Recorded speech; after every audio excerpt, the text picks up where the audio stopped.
شرارت کی سزا۔ پیارے بچوں، ایک دفعہ کا ذکر ہے کہ کسی گاؤں میں ایک چرواہا رہا کرتا تھا۔ وہ بہت ہی محنتی انسان تھا۔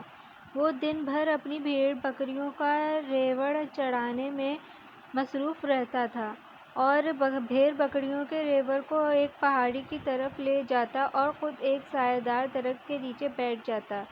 اس کو بھیڑ بکریوں کا ریوڑ سارا دن گھاس چرنے میں مصروف رہتا تھا اور صرف ان کی رکھوالی کرتا تھا۔ ایک دن ایسا ہوا کہ چرواہا بیمار ہو گیا تو اسے اپنی بھیڑ بکریوں کے بارے میں پریشانی لاحق ہوئی۔ اس کا ایک بیٹا بھی تھا جو کہ نہایت ہی شرارتی تھا۔ سارا گاؤں اس کی شرارتوں کی وجہ سے پریشان رہتا تھا۔ چرواہے کو کچھ سمجھ نہیں آ رہا تھا کہ وہ کیا کرے، کیونکہ وہ اپنے بیٹے پر بھروسہ نہیں کر سکتا تھا۔ دوسری طرف اسے بھیڑ بکریوں کی فکر کھائی جا رہی تھی۔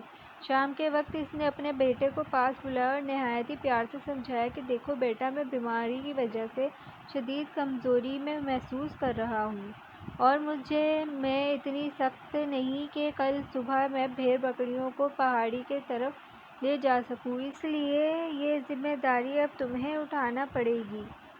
لیکن تم مجھ سے ایک وعدہ کرو کہ تم وہاں جا کر ریوڑ کا ٹھیک طریقے سے دھیان رکھو گے، کوئی شرارت نہیں کرو گے۔ چرواہے کا بیٹا خاموشی سے اپنے باپ کی باتیں سن رہا تھا۔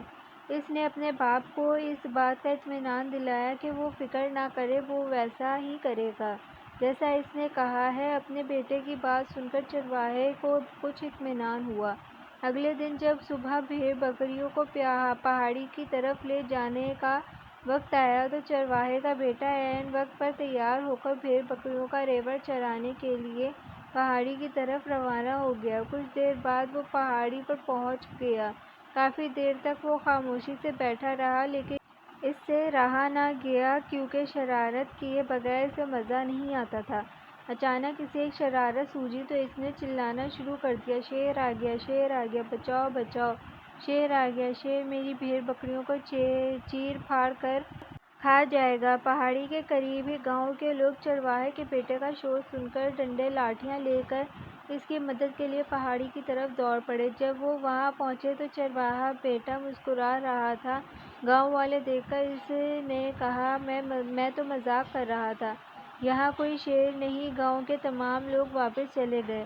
دوسرے دن چرواہے کے بیٹے نے پھر شیر آیا، جلدی آؤ، میری مدد کرو کہہ کر چلانا شروع کر دیا۔ پھر جیسے ہی گاؤں کے لوگ اس کی مدد کے لیے آئے، اس نے ہنستے ہوئے کہا، میں تو آج بھی مذاق کیا تھا۔ پھر اگلے دن واقعی شیر آ گیا۔ گیدڑیا بہت چیخا اور چلایا، شیر آیا، میری مدد کرو، لیکن کسی نے بھی اس کی بات پر یقین نہ کیا۔ شیر نے بکریوں کے ساتھ گیدڑیے کو بھی چیر پھاڑ ڈالا۔ شام کو جب گیدڑیا گاؤں واپس نہ آیا تو لوگوں کو فکر ہوئی اور اسے جنگل میں تلاش کرنے کے لیے آئے تو دیکھا کہ مردہ بھیڑ بکریوں اور گیدڑیے کی لاش پڑی ہوئی ہے۔